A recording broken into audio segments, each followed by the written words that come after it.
will know about node modules. To know more about node modules, you can go to node.js.org document. Here now we will know about file system and more about write file and read file. Now you're using CommonJS module. Later we'll use ES module. CommonJS module is require, and ES module will use import. Okay, so variable name dot write file, the location of the file, and what you want to write inside the file. So every time you run this module, it will override with the content inside here, this code. Any callback function if there is an error. To run it, go here, terminal. Make sure that you're in the current directory. Okay, to run and see that the message or the content of the file is hello world. Once you run this, write file module will override with hello there intent. Go here, terminal, node, to the terminal, and write node solution.js.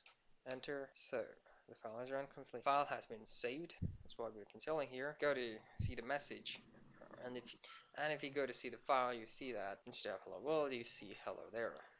Now we will run the read file module.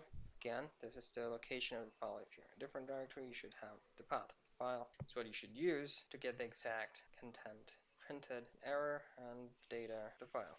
So this is throwing the error if there was an error while reading the file, and printing the content of the file.